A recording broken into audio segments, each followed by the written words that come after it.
শান্তিপূর্ণভাবে সম্পন্ন হলো পশ্চিম ত্রিপুরা লোকসভা আসনের ভোট গ্রহণ পর্ব। উৎসবের মেজাজে ভোটাররা ভোট কেন্দ্রে গিয়ে নিজেদের গণতান্ত্রিক অধিকার প্রয়োগ করেন।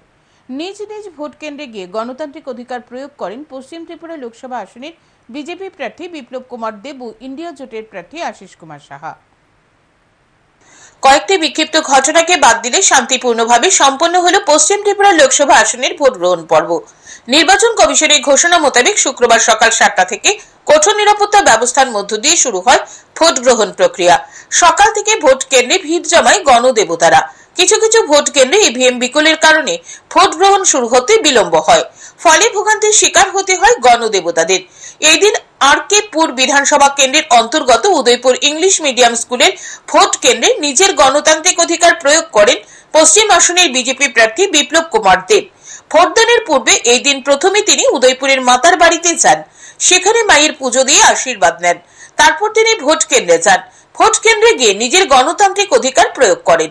নিজের গণতান্ত্রিক অধিকার প্রয়োগের পর প্রতিক্রিয়া ব্যক্ত করতে গিয়ে বিজেপি প্রার্থী বিপ্লব কুমার দেব বলেন, দেশের প্রধানমন্ত্রী নির্বাচনের জন্য নিজের ভোটাধিকার প্রয়োগ করেছেন। তিনি আশা ব্যক্ত করেন ত্রিপুরাবাসী 100% ভোট প্রদান করে নরেন্দ্র মোদীকে তৃতীয়বারের মতো দেশের প্রধানমন্ত্রী করবে। ইন্ডিয়া জোটের প্রার্থীর অভিযোগের জবাব দিতে গিয়ে তিনি বলেন, ইন্ডিয়া জোটের প্রার্থীর সাথে কোনো লোক নেই। দীর্ঘ বছর ধরে তারা ত্রিপুরা রাজ্যে বিরোধী দলের আসনে বসে মানুষকে লুণ্ঠন করেছে। তারা গণবর্জিত। অনৈতিক জোট ত্রিপুরাতে 50 বছর যাবৎ এরাই সত্তাধারী বিরোধী পার্টি হয়ে মানুষকে লুটতরাজ থেকে লুণ্ঠন থেকে সবকিছু করেছে। তো এরা গণবর্জিত মানুষ যখন মানুষের সাথ পায় না, তখন বসে বসে সেই উৎসবের দিনকে বদনাম করতে চায়। তারই বহিঃপ্রকাশ, ফার্স্টেশনের বহিঃপ্রকাশ। অপরদিকে ইন্ডিয়া জোটের প্রার্থী এদিন সকাল থেকে একের পর এক ভোট কেন্দ্র ঘুরে দেখেন। পাশাপাশি তিনি মহারানী তুলসীবতী স্কুলের ভোট কেন্দ্রে গিয়ে নিজের ভোটাধিকার প্রয়োগ করেন। ইন্ডিয়া জোটের প্রার্থী আশিস কুমার সাহা বিভিন্ন ভোট কেন্দ্রগুলি ঘুরে দেখে নিজের প্রতিক্রিয়া ব্যক্ত করতে গিয়ে বলেন, ভোটের নামে প্রহসন চলছে। ইন্ডিয়া জোটের প্রার্থীর হয়ে যারা পোলিং এজেন্ট হওয়ার কথা ছিল, বৃহস্পতিবার রাত থেকে তাদের বাড়িতে গিয়ে হামলা করা হচ্ছে। একাধিক ভোট কেন্দ্রে বিরোধী দলের পোলিং এজেন্টদের প্রবেশ করতে দেওয়া হয়নি। একাধিক ভোট কেন্দ্র থেকে পোলিং এজেন্টদের বের করে দেওয়া হয়েছে। ভোটের লাইন থেকেও ভোটারদের বের করে দেওয়া হয়েছে বলে অভিযোগ করেন তিনি। পোলিং এজেন্টকে ঢুকতে দেওয়া হয়নি, বের করে দেওয়া হয়েছে। আমি এসপি কে জানিয়েছি।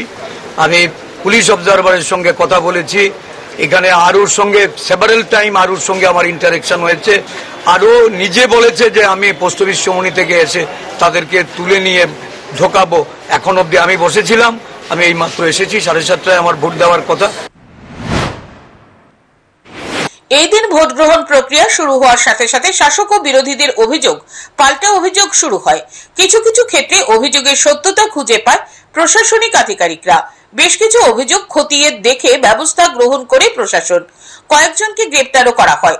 নির্বাচন কমিশনের নির্ধারিত সময় অর্থাৎ বিকেল 5টা পর্যন্ত ভোট গ্রহণ চলার কথা থাকলেও কিছু কিছু ভোট কেন্দ্রে 5টার পরেও ভোট গ্রহণ করা হয়। 5টার মধ্যে যে সকল ভোটার ভোট কেন্দ্রে গিয়ে লাইনে দাঁড়িয়েছে তাদের ভোট গ্রহণ করা হয়। সব মিলিয়ে কয়েকটি বিক্ষিপ্ত ঘটনাকে বাদ দিলে শান্তিপূর্ণভাবে সম্পন্ন হয় পশ্চিম ত্রিপুরা লোকসভা আসনের ভোট গ্রহণ প্রক্রিয়া। Bureau report, news today.